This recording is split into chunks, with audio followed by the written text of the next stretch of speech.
Hello रन, welcome to I Gate Bhilai. बच्चों, इस सबके मन में रहता है कि हमें एग्जाम को टॉप करना है, टॉपर बनना है। ये हमेशा सबके मन में एक डाउट होता है, यार कैसे लोग टॉपर्स बनते हैं, किस टाइप के लोग टॉपर्स बनते हैं, उनके अंदर में से कौन सी बात होती है, कौन सी चीज़ होती है को टॉपर बनते हैं। आज हम इन सब बातों पे डिस्कस करेंगे। हम आपको बताएंगे कि जो टॉपर्स होते हैं वो किस तरीके से सोचते हैं और किस तरह से वर्कआउट करते हैं। ये काफ़ी इंपॉर्टेंट है। कोई भी कॉम्पिटिटिव एग्जाम की आप तैयारी कर रहे हैं तो एक प्रॉपर प्लानिंग तो आपके पास होनी चाहिए, प्रॉपर विज़न होना चाहिए, प्रॉपर नोट्स होना चाहिए, प्रॉपर चीज़ें आपके पास होनी चाहिए, तभी आप अच्छा कर सकते हैं, अदरवाइज नहीं कर सकते हैं। तो बहुत सारे बच्चों का एक मैसेज भी आता है, कभी कभी बहुत सारे लोग डाउट पूछते हैं, सर आपके यहाँ पे इस स्टूडेंट ने टॉप किया तो वो क्या फॉलो करते थे, कैसे फॉलो करते थे। तो बच्चों, यहाँ पे जब भी आप कोई भी कॉम्पिटिटिव एग्जाम स्टार्ट कर रहे हैं, सिर्फ गेट ही नहीं, गेट के अलावा भी, क्योंकि ये मन में रहता है बच्चों को कि सर इतने सारे लोग फेल क्यों हो जाते हैं। यदि आप गेट का रेशियो निकालेंगे यहाँ पर कि कितने लोग यहाँ पे क्वालिफाई होते हैं तो आपको पता चलेगा सिर्फ 16% लोग क्वालिफाई हो पाते हैं। 16% बाकी लोग नहीं कर पाते। क्यों नहीं कर पाते? क्या रीज़न हो इसके पीछे? कहाँ पे वो लैक कर जाते हैं? क्या वहाँ पे उनके पास किस चीज़ की कमी रह जाती है? फिर वो हमेशा ही सोचते रहते हैं कि टॉपर अलग टाइप के होते हैं। भाई, टॉपर बिल्कुल अलग टाइप के नहीं होते हैं। टॉपर्स भी आपके टाइप के होते हैं। सिर्फ उनका कुछ एक मोमेंट है, कुछ एक उनका क्या बोल सकते हैं प्लान होता है, एक सिस्टमेटिक प्लान होता है हर एक चीज़ के लिए। कैसे सोचते हैं उसके बारे में डिस्कस करता हूँ। सबसे पहला जो पॉइंट होता है एक टॉपर्स के लिए, फर्स्ट जो पॉइंट होता है वो होता है कि जब भी कोई भी चीज़ आप किसी भी कॉम्पिटिटिव एग्जाम की बात कर रहे हैं तो सबसे पहले आपको आपका विज़न क्लियर होना चाहिए। बिल्कुल क्लियर विज़न होना चाहिए। ठीक है सर, ये क्लियर विज़न क्या होता है? बच्चों, जैसे हम लोग कंप्यूटर साइंस से पढ़ते हैं, कंप्यूटर साइंस में हम लोग प्रोग्रामिंग करते हैं। प्रोग्रामिंग में आपको मालूम है, प्रोग्रामिंग आपको करनी है तो आपको एग्जैक्ट इनपुट और एग्जैक्ट आउटपुट आपको पता होना चाहिए कि आपको इनपुट क्या करना है और आउटपुट क्या जनरेट होगा। यदि आपको आउटपुट मालूम ही नहीं है, आपको एग्जैक्ट इनपुट मालूम नहीं है क्या करना है, तो आप प्रोग्राम कैसे बना सकोगे? पॉसिबल है? ठीक है, तो बिल्कुल पॉसिबल नहीं है। क्योंकि प्रोग्राम बनाना है, एल्गोरिथम बनाना, तो उसका पहला स्टेप यही है भाई, इनपुट बिल्कुल क्लियर होना चाहिए और आउटपुट भी हमेशा बिल्कुल क्लियर होना चाहिए। तभी आपका प्रोग्राम सक्सेसफुली बन पाएगा और सक्सेसफुली रन हो पाएगा। तभी आप उसको सक्सेसफुली उसका आउटपुट क्या कर पाएंगे, जनरेट कर पाएंगे। ठीक है, हर स्टेप जितनी भी चीज़ें आप स्टेप, प्रोग्राम बेसिकली क्या होता है, set of instructions, set of statements. तो जो स्टेटमेंट यूज़ करते हैं आप, वो आपके क्या है, बेसिकली वही आपका प्लान है। जो सेट ऑफ इंस्ट्रक्शंस आप लिख रहे हैं तो आपके प्लान में कंफ्यूजन नहीं होना चाहिए। ठीक, आप जो स्टेटमेंट यूज़ करते हैं उसमें किसी भी टाइप की एम्बिगुइटी नहीं होनी चाहिए।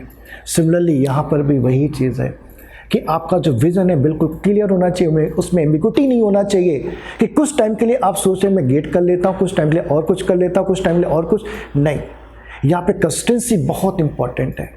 कंसिस्टेंसी के साथ यहाँ पे आपको इनपुट इंपॉर्टेंट है कि कैसे इनपुट आपको देना है। जब तक इनपुट सही फॉर्म में नहीं होगा, गलत इनपुट रहेगा तो आपको मालूम है आउटपुट भी क्या होगा, आपका सही फॉर्म में नहीं आएगा, जो आप चाहते हैं वो नहीं आएगा। तो अब सबके मन में ये बात आती है, सर ये इनपुट का मतलब क्या है, इनपुट क्या होता है? तो बच्चों देखो, यहाँ पे पुराने ज़माने में क्या होता था, लोग ज्ञान की प्राप्ति करने के लिए हिमालय पर्वत पे जाते थे। हिमालय पर्वत पे जाने का मतलब क्या है? ऐसा क्या वहाँ सही में उनको ज्ञान मिलता था? बेसिकली वहाँ पे उनको ज्ञान क्या मिलता था, कैसे मिलता था? बेसिकली वो वहाँ पे जाके करते क्या थे? बेसिकली ऐसा होता क्या था वहाँ पे कि उनको ज्ञान की प्राप्ति मिल जाती थी हिमालय पर? ऐसा कुछ नहीं होता था वहाँ पे। एक्चुअल में हिमालय पे जाने का मतलब ये है कि वहाँ पे जाके शांति से बैठना, अपने बारे में एनालाइज करना, अपने पीछे को सोचना कि अभी तक मैंने किया, आगे मुझे क्या करना है। ठीक है, सिमिलरली आपको भी अपने को टाइम देना पड़ेगा, आपको शांति से पहले बैठना पड़ेगा घर के अंदर में, आपको अपना प्लान क्रिएट करना पड़ेगा, अपने आप को एनालाइज करना पड़ेगा कि मैं अपने आप को कैसे आगे बढ़ाऊं, पीछे मैंने कैसे गलतियां की थी, कहाँ पे गलती की थी, वो सारी गलती अब आगे नहीं होनी चाहिए। इसको बोलते हैं आपको अपने आप को क्या करना, एनालाइज करना। आपको अपने आप को एनालाइज करना पड़ेगा, ठीक है। और एनालाइज के साथ साथ फिर आपको अपने प्लान को क्रिएट करना है, ठीक है। अब वो प्लान कैसे हो सकता है, आपको कैसे इनपुट देना है, यहाँ पर आपको कोचिंग ज्वाइन करना है, कौन सी कोचिंग ज्वाइन करना है, कैसे ज्वाइन करना है, ठीक है। जहाँ पे आप ज्वाइन कर रहे हैं, ऐसे भी बहुत सारे स्टूडेंट होते हैं कहीं गलत जगह चले गए तो पता चलता है उनकी प्रिपरेशन वहाँ पे बेक हो गई। क्योंकि हमारे पास ऐसे बहुत सारे बच्चे भी आते रहते हैं बीच बीच में, जो कहीं पे गलत जगह पे ज्वाइन कर लेते हैं, बाद में आते हैं हमारे पास फिर से ड्रॉप लेके यहाँ पे ज्वाइन करके पढ़ते हैं। तो पहला पॉइंट ये है कि कोचिंग ज्वाइन करना है कि नहीं करना है तो कहाँ करना है, कैसे करना है, उसकी प्रॉपर फीडबैक लेके ज्वाइन करना। दूसरा कि नहीं करना, सेल्फ स्टडी करना तो कैसे करना है। सेल्फ स्टडी बहुत इंपॉर्टेंट है। मैं नहीं बोल रहा कि कोचिंग ज्वाइन करना जरूरी है, कोचिंग ज्वाइन करना जरूरी ये नहीं बोल रहा हूँ मैं। सेल्फ स्टडी इंपॉर्टेंट है। जब आप तो सेल्फ स्टडी नहीं करेंगे, आप किसी भी दुनिया में कहीं भी चले जाएं, आपका रिजल्ट नहीं आएगा, ठीक है। तो पहला पॉइंट, आपको कैसे आगे बढ़ना है। आगे बढ़ना मतलब आपको कोचिंग ज्वाइन करना है या नहीं करना है, आप खुद कितना सेल्फ डिसिप्लिन होकर तैयारी कर सकते हैं, नहीं कर सकते हैं, आपका माइंडसेट क्या है, आपका विजन क्या है, ठीक, आपका प्लान क्या है, वो सब आपको डिसाइड करना पड़ेगा। तो यहाँ पे जो मेन पॉइंट्स है, विजन का जो मेन पॉइंट है, जो इनपुट के बारे में बात कर रहा हूँ मैं बच्चों यहाँ पे, तो बात मैं ये कर रहा हूँ यहाँ पर कि आपको बिल्कुल क्लियर होना चाहिए। मीन्स यहाँ पे आपको ये नहीं सोचना चाहिए यार ये जो टॉपर्स होते हैं बिल्कुल अलग टाइप के होते हैं, ठीक है, ये हमेशा शुरू से टॉप करते हुए आते हैं, ये हमेशा बहुत ही ज़्यादा इनमें क्या होता है, नॉलेज होता है। ऐसा कुछ नहीं बच्चों। आपको मैं बताऊं, ऐसे भी बच्चे हमारे पास जो टॉप के, टॉप 100 में आए, टॉप 50 में आए, जिनका बी में परसेंटेज 75% से कम है, लेकिन उन्होंने टॉप किया है, टॉप 50 में आए, उनकी रैंक आई है। मैं पीछे अब जर्नी को याद करूं यहाँ पे तो देखता हूँ ऐसे बच्चे की है, ठीक है। सिर्फ उनका फोकस, उनको बिल्कुल क्लियर था विज़न। जैसे आपको मालूम है कि जब द्रोणाचार्य ने अर्जुन से पूछा कि तुमको क्या दिख रहा है, तो बोला कि मुझे जो चिड़िया है ना उसकी आँख दिख रही है, बाकी सबको पूरा शरीर दिख रहा था, ठीक है। तो वैसे ही आपको विज़न रखना पड़ेगा कि आपको बिल्कुल क्लियर होना चाहिए, भाई मुझे गेट करना है। आधे टाइम के लिए आप डाइवर्ट हो जाएंगे, नहीं अब मुझे ये नहीं ये करना है, बैंकिंग में जाना है, कहीं और जाना है, या प्लेसमेंट में जाना है। बिल्कुल प्लेसमेंट की तैयारी करिए आप, धीरे धीरे उनमें उसमें भी सक्सेस है, उसमें भी लोग सक्सेस होते हैं, लेकिन साथ में गेट भी अच्छे से प्रिपेयर करके सही टाइम में निकाल लेते हैं। तो सबसे मेन पॉइंट है कि आपको ये डिसाइड करना पड़ेगा कि मुझे कब से स्टार्ट करना है गेट की प्रिपरेशन। आप 3rd सेमेस्टर में 3rd से करना चाहते हैं, 5th में 5th से करना चाहते हैं, या आप फाइनल में पहुंच गए तब आप करना चाहते हैं, तो बेट ऑब्वियस है जितनी जल्दी ज्वाइन करते हैं या जितनी जल्दी आप स्टार्ट करते हैं अपनी प्लानिंग, उतना आपके लिए बेटर है, उतना ज़्यादा टाइम आपको मिलेगा, सोचने का टाइम मिलेगा, समझने का टाइम मिलेगा, एनालाइज करने का टाइम मिलेगा, प्रॉपर्ली एनालाइज कर पाएंगे अपने आप को। जैसे मैं आपको बताऊं, यहाँ पे पहले ज़माने में आप सुनते थे, आप देखते हैं यहाँ पर कि लोग बोलते थे हिमालय पर्वत पे चले गए, वहाँ पे ज्ञान की प्राप्ति होगी। बेसिकली वहाँ पे जाने पे ज्ञान की प्राप्ति नहीं हुई, वहाँ पे जाने पर उन्होंने अपने आप को एनालाइज किया, पीछे का पूरा उन्होंने एनालाइज किया, सामने का आगे का एनालाइज किया, फिर प्रेजेंट का एनालाइज किया, तब उनको हुआ कि ये गलत है, ये सही है, ऐसे करना चाहिए अपने को, ये चीज़ें नहीं करना चाहिए। पास से आपको भी सीखना है, मैंने कहाँ कहाँ गलती की थी, उसको आगे आपको आगे को करेक्ट करना है, आगे आपको सही करना है। मीन्स यहाँ पे आपको अपने बारे में बैठ के पेन और कॉपी लेके सोचना है कि पीछे मैंने क्या किया है और आगे मुझे कैसे आगे बढ़ना है। ये बिल्कुल नहीं सोचना है कि मुझसे नहीं हो पाएगा, ये चीज़ बहुत ही डिफ़िकल्ट है या मैं नहीं कर पाऊँगा। मैंने बताया ना, ऐसे बच्चे कर पाए जिनका परसेंटेज 72-73% बी में रहा है, लेकिन गेट में उनकी रैंक टॉप 100 में। मैं आपको नंबर दे सकता हूँ, आपको नाम बता सकता हूँ, आप डिस्कस कर सकते हैं उसके साथ में। तो पहला तो ये आपके माइंड से बिल्कुल निकाल दीजिए कि ये मेरे से नहीं हो सकता। हमेशा दिमाग को आपको पॉजिटिव रखना पड़ेगा, आपको हमेशा सोचना पड़ेगा यस ये मेरे से हो सकता है, 101% मेरे से हो सकता है, मैं कर सकता हूँ। तो इस तरह से आपको पॉजिटिव होकर चलना पड़ेगा। बिल्कुल यहाँ पे डरने की ज़रूरत नहीं है कि आप डर गए तो सीधी सी बात है, तो आप यहीं पे ख़त्म हो गए। तो ये विज़न, इसको बोलते हैं विज़न। इस तरह से आपको एनालाइज करना पड़ेगा, ठीक है। फिर आपको इसके बाद आता है कि चूँकि हम लोग जब प्रोग्रामिंग करते हैं, यहाँ पर जब हम एल्गोरिथम बनाते हैं, तो एल्गोरिथम बेसिकली क्या होता है, सेट ऑफ स्टेप होता है, set of steps. Set of steps ही तो बेसिकली आपका प्लान है। तो सेकेंड पॉइंट जो है सबसे इंपॉर्टेंट, प्लान। अब आप प्लान पे आ जाइए कि आपको गेट निकालने के लिए जो टॉपर्स होते हैं, तो इतना क्लियर होने के बाद, सारी चीज़ें उनको क्लियर होती है, उसके बाद वो प्लान पे आ जाते हैं। सेकेंड पॉइंट, अब प्लान बनाना स्टार्ट करते हैं। पेन लेंगे, कॉपी लेंगे, घर में बैठेंगे, शांति से सीनियर से बात करेंगे, कॉलेज के सीनियर से बात करेंगे। ठीक है, ऐसा नहीं कि अब मेरे मन में जो आया मैं लेके आ गया। ऐसे भी बहुत सारे बच्चों में देखता हूँ कि होता ना कि हमें कुछ चीज़ खरीदनी है, पैसे हैं जेब में, गए तुरंत खरीद के आ गए, बाद में रियलाइज करें यार ये सामान फालतू लाया, मेरी लाइफ में कोई यूज़ ही नहीं है इसका। तो प्लान क्रिएट करना है, अपनी जो सक्सेस होंगे उनसे बातचीत करना है, उनसे बिल्कुल बातचीत करना है, अवॉइड नहीं करना है। किसी ऐसे आदमी के इन्फ्लुएंस में नहीं आना है, हमारे भी इन्फ्लुएंस में नहीं आना है कि कोचिंग कोई चला रहा है तो उसके इन्फ्लुएंस में नहीं आना है आपको, हमारे भी इन्फ्लुएंस में नहीं आना है आपको। आपको अपने सीनियर्स, आपके जो टॉपर सीनियर्स हैं उनसे बातचीत करना चाहिए। सबसे पहला बात तो यही है, क्योंकि आप उनसे बातचीत करेंगे, जो टॉप किया है, जो सक्सेस है, तो वो कभी आपको गलत एडवाइस नहीं देंगे। आप ऐसे लोगों से बातचीत करेंगे जो खुद सक्सेस नहीं है, तो बट ऑब्वियस है आपको भले बोलेगा क्या यार गेट क्यों कर रहे हैं, एमटेक क्यों करना, तुम तो टीचर बन जाओगे।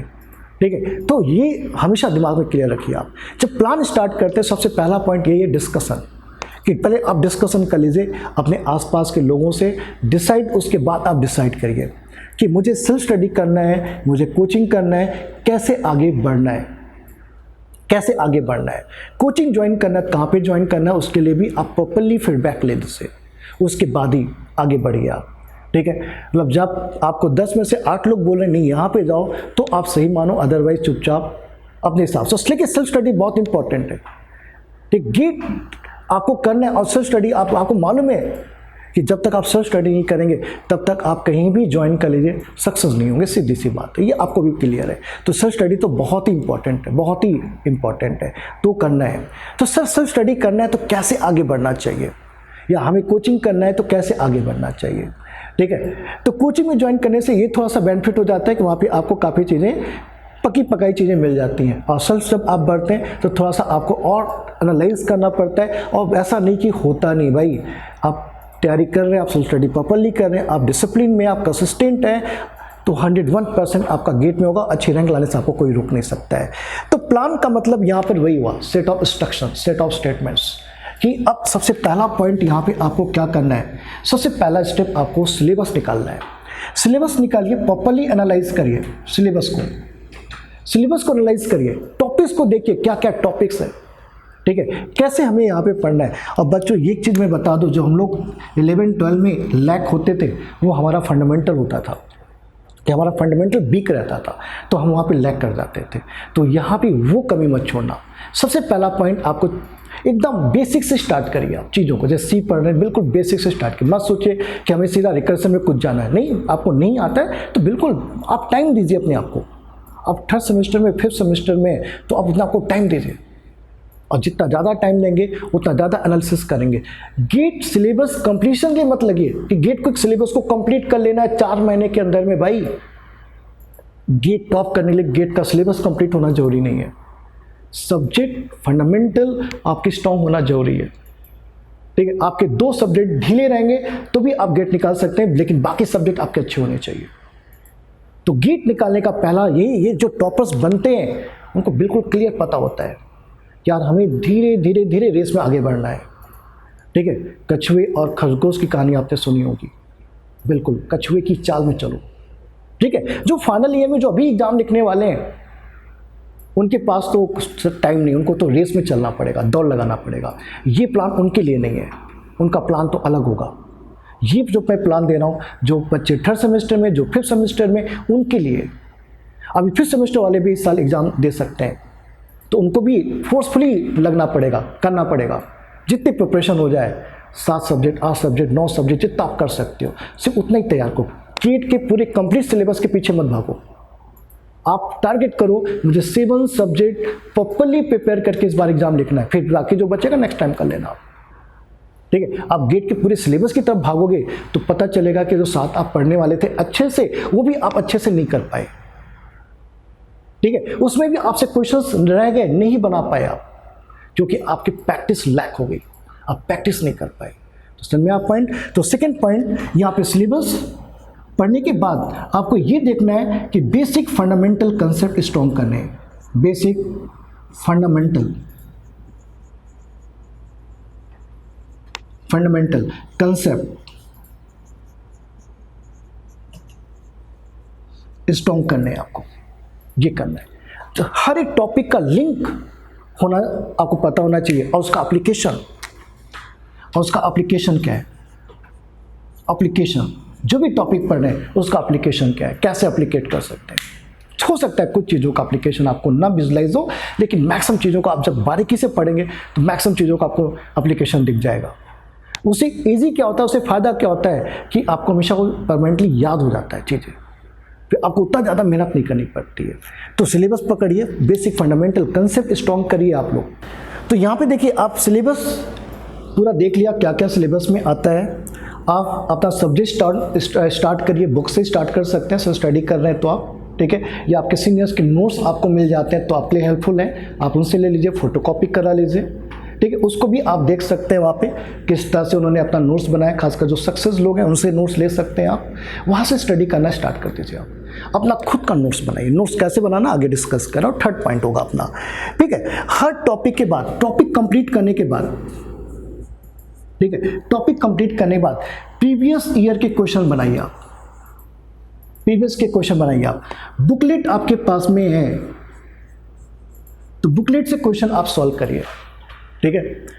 और भी रिसोर्सेज है ऑनलाइन, जो रिसोर्सेज आपको अवेलेबल मिलते हैं, ठीक है, आप वहाँ से क्वेश्चंस लेके बना सकते हैं। ये काम आपको करते रहना, हर टॉपिक लिए करना है, ठीक है। आपके कॉपीज़ में 1 by 1 सब्जेक्ट के नोट्स प्रॉपरली बनने चाहिए, जो कि बाद में जब आप रिवाइज करोगे तो वो नोट्स आपको बहुत हेल्प करेंगे। और अपना लिखा हुआ क्या होता है हमेशा याद रहता है। आप दूसरे के लिखे हुए नोट्स से पढ़ेंगे तो उतना विजुलाइज भी नहीं होता, उतना अपनी जल्दी से याद नहीं होता है। क्योंकि आपने खुद लिखा है तो उसकी राइटिंग आपके दिमाग में क्या होती है, छप जाती है, वर्ड छप जाते हैं। इसलिए बिल्कुल आपको ध्यान रखना है। क्योंकि मैंने देखा जितने भी टॉपर्स होते हैं बहुत ही प्रॉपर प्लानिंग के साथ वो क्या करते हैं, अपने नोट्स को बनाते हैं। तो नेक्स्ट पॉइंट यहाँ पर आता है सर कि नोट्स बनाना कैसे चाहिए। नोट्स काफ़ी इंपॉर्टेंट है, नोट्स काफ़ी इंपॉर्टेंट है। जो कि जब भी आप नोट्स बनाते हैं, मैंने जैसे यहाँ पे देखा है टॉपर्स को नोट्स बनाते हुए, ठीक है, बहुत सारे अलग अलग कंसेप्ट हो सकते हैं। मैं एक कंसेप्ट उसमें से बता देता हूँ कि जैसे मैंने ऑब्जर्व किया लोगों को कि जो टॉपर्स है जिनकी रैंक विदिन 200 500 के अंदर में आई, उनके नोट्स कैसे होते हैं। कुछ स्टूडेंट क्या करते हैं यहाँ पे, जैसे मान लीजिए मैं यहाँ पे पढ़ाता हूँ, कोचिंग उन्होंने ज्वाइन किया हुआ है, ठीक है, तो वो लोग यहाँ पे एक लाइन ले लेते, खींच लेते हैं, ठीक है। जो मैं लिखाता हूँ यहाँ पे लिखते हैं, वो लोग यहाँ पे लिखते हैं, और ये पॉइंट वो स्किप कर देते हैं, छोड़ देते हैं। क्यों छोड़ देते हैं पता है आपको? उस टॉपिक को जाके वो फिर से बुक से पढ़ते हैं, और बुक से पढ़ने के बाद जो मैंने पढ़ाया, मैंने लिखाया तो लिख लिया उन्होंने।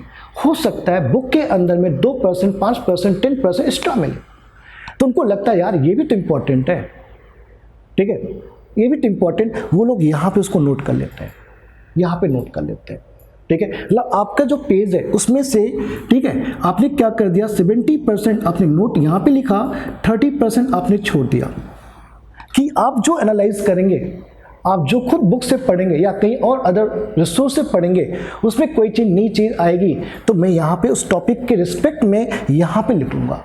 यदि आप उसकी भी कॉपी बनाने जाओगे तो अलग अलग टाइप की कॉपीज़ बन जाएंगी। फिर आपको खुद ही बाद में डर लगेगा कि आपको लगे एक ही सब्जेक्ट के क्या हो गए, 5 कॉपी हो गई है, तो कौन कब से कब पढ़ूँ मैं। ऐसा होना ही नहीं चाहिए। एक ही जगह पे सारे कंटेंट आपके टॉपिक से रिलेटेड आ जाने चाहिए, जिससे आपको भटकना ना पड़े, ठीक है। यहाँ पे आपको कंटेंट आ जाने चाहिए। इवन आपके आगे जाके कुछ नए क्वेश्चंस मिलते हैं आपको प्रैक्टिस करते समय, आपसे नहीं बनते हैं, कोई नया लॉजिक आता है, ठीक है, तो यहाँ पे आप लिख लीजिए। आपको सबसे इंपॉर्टेंट यहाँ पे ध्यान रखना है कि जब भी आप टॉपिक पढ़ते हैं, टॉपिक के अंदर में, ठीक है, जब भी कोई भी टॉपिक पढ़ते हैं, सबसे इंपॉर्टेंट पॉइंट है यहाँ पे, हमेशा आपको कोशिश करना चाहिए कि इस टॉपिक के अंदर में कितने टाइप ऑफ क्वेश्चंस बन रहे हैं। Type of question possible. जो टॉपर्स होते हैं इस चीज़ पे बहुत ध्यान देते हैं। यदि एक पर्टिकुलर टॉपिक है तो इस टॉपिक से कितने टाइप के क्वेश्चंस बन सकते हैं। सर ये कहाँ से पता चलेगा? बेटा ये पता चलेगा आपके प्रीवियस ईयर से, ये पता चलेगा बुक्स के एक्सरसाइज से।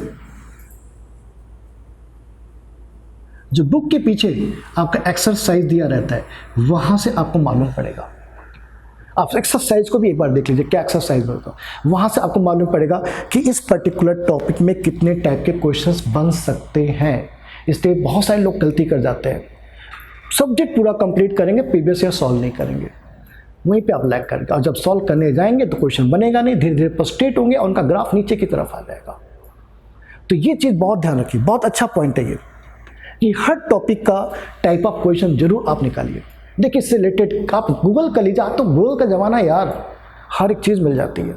आप टाइप करिए कि पर्टिकुलर ऑपरेटर है तो उससे रिलेटेड कितने क्वेश्चंस हो सकते हैं, सारे निकल के सामने आ जाते हैं आजकल। तो आप वहाँ पे एनालाइज करें, टाइम देना पड़ेगा, जितना ज़्यादा टाइम देंगे उतना ज़्यादा आपको फ़ायदा होगा। आपको अपने दोस्तों यारों से उतना कट के रहिए, सिर्फ उन्हीं लोगों के साथ में रहिए जो आपके गोल के साथ में, यदि आपका गोल फिक्स हो चुका है कि आपको ये चीज़ करनी है तो ठीक है, तो ऐसे लोगों के साथ में रहिए जो आपके गोल के साथ चल रहे हैं, उनका भी गोल सेम है, उससे आपको बहुत बेनिफिट मिलेगा, डिस्कशन करने को मिलेगा। अपने फ्रेंड के साथ में बिल्कुल डिस्कशन भी करिए आप, ठीक है। तो नोट्स मैंने बताया यहाँ पर आप ये भी काम कर सकते हैं कि मान लीजिए आप बोलते हैं नहीं सर मैं पूरा लिखूंगा 100% पेज में, ठीक है, तो हर टॉपिक के बाद जब टॉपिक खत्म होता है, हर टॉपिक बाद आप 1 से 2 पेज छोड़ सकते हैं फ्यूचर यूज़ के लिए, ठीक है। फ्यूचर में जो नई चीज़ें उस टॉपिक से रिलेटेड आएंगी तो वहाँ पर आप लिख सकते हैं कि सर का पार्ट है, ये मेरा पार्ट है, सर ने ये क्वेश्चंस कराए थे, मेरा ये क्वेश्चंस है, ठीक है। तो उससे आपको विजुलाइज होगा और एक ही जगह पे आप धीरे धीरे देखेंगे ना, जितने भी टाइप के क्वेश्चंस हैं वो आपकी कॉपी के अंदर में आ जाएंगे, फिर आपको भटकने की जरूरत नहीं पड़ेगी। इस तरह से आपको प्लान करना है, इस तरह से एक प्रॉपर नोट्स आपको क्या करना है, प्रिपेयर करना है थ्रू आउट प्रिपरेशन, तभी आपको बेनिफिट होगा, ठीक है। तब आप क्या होंगे, टॉपर्स बनने के रास्ते पे आगे बढ़ चुके होंगे, ठीक है। और डिसिप्लिन तो जरूरी है भाई, डिसिप्लिन नहीं होगा तो भी मुश्किल जाएगा, ठीक है। डिसिप्लिन तो बहुत जरूरी है, कंसिस्टेंसी बहुत जरूरी है, ठीक है। और एक काम और कर सकते हैं, आप अपने लिए खुद अवार्ड डिसाइड करिए कि यार मैं आज इतना पढ़ लूँगा, ठीक है, ठीक। आपको जो हैप्पीनेस महसूस होगा पढ़ने के बाद, आपको लगेगा अच्छा किया मैंने, आज इतना मैंने कवर कर लिया। जो नॉलेज आपका बढ़ता है ना, आप इंटरनली बहुत ही एनर्जीफुल महसूस करते हैं अपने आप को। तो बिल्कुल अपने आप को अवॉइड दीजिए, छोटी छोटी चीज़ों के लिए अवॉइड कर सकते हैं कि मैं इतना कर लिया हूँ, आज मैं 1 घंटे टीवी देखूंगा, या मैं गेम खेल लेता हूँ, या मैं चॉकलेट खा लेता हूँ। इस तरह से अपने आप को अवॉइड करिए जब भी आप एक छोटा सा काम कंप्लीट कर लेते हैं तो, ठीक है। या सबसे बड़ा तो यार हैप्पीनेस है, आप हैप्पी रहिए, बस रिलैक्स मत रहिए, रिलैक्स हो जाएंगे तो ख़त्म हो जाएंगे, ठीक है। तो मैंने क्या क्या बता दिया आपको, आपका विजन बिल्कुल एम्बिगुअस नहीं होना चाहिए, बिल्कुल क्लियर होना चाहिए, प्लान आपके हाथ में होना चाहिए। यहाँ पे प्लान में मैंने क्या बताया, यहाँ पर नोट्स प्रॉपर्ली बनना चाहिए। तो बच्चों ये समझ लीजिए, जितना आप नोट्स बनाने में इफेक्ट देते हैं, जितना आप यहाँ पे अपनी प्लान बनाने में एफर्ट देते हैं, उतना एफर्ट आपको यहाँ पे टेस्ट सीरीज में भी देना पड़ेगा। जो टॉपर्स होता है वो बिल्कुल प्लान करके बैठा होता है कि आप ये मान के चलिए कि आपकी जो प्रिपरेशन है भाई वो 60-40 का रेशियो है। 60% यहाँ से आपकी प्रिपरेशन हुई है और 40% जो टॉपर होता है यहाँ से प्रिपरेशन करता है, क्योंकि पूरा रिवीजन यहाँ से होता है। जब आप टेस्ट देते हैं पूरा सब्जेक्ट का रिवीजन, हर एक टॉपिक का रिवीजन यहाँ से होता है। तो टेस्ट आप अवॉइड नहीं कर सकते। आपने टेस्ट अवॉइड कर दिया तो आपके लिए इश्यू हो जाएगा, फिर आपके मार्क्स कम हो जाएंगे यहाँ पे, ठीक है। तो ये काफ़ी इंपॉर्टेंट है, इसको आपको प्रॉपरली करना है, ठीक है। तो टेस्ट छोड़ना नहीं है। और टेस्ट के बारे में मैंने बताया सबसे इंपॉर्टेंट पॉइंट यहाँ पर कि जब भी आप टेस्ट लिख रहे हैं तो इस तरह से एक तरह से आप फोल्डर अपने सिस्टम में, अपने कंप्यूटर में ऑर्गेनाइज करके रख लीजिए, क्योंकि जब तक आप ऑर्गेनाइज नहीं होंगे तब तक आप सक्सेस कैसे होंगे बताइए आप। सक्सेस के लिए आपको ऑर्गेनाइज होना बहुत जरूरी है। हर एक चीज़ आपका ऑर्गेनाइज होना चाहिए, हर एक चीज़ आपका प्लान होना चाहिए, तभी आप सक्सेस हो सकते हैं, तभी आप टॉपर बन सकते हैं।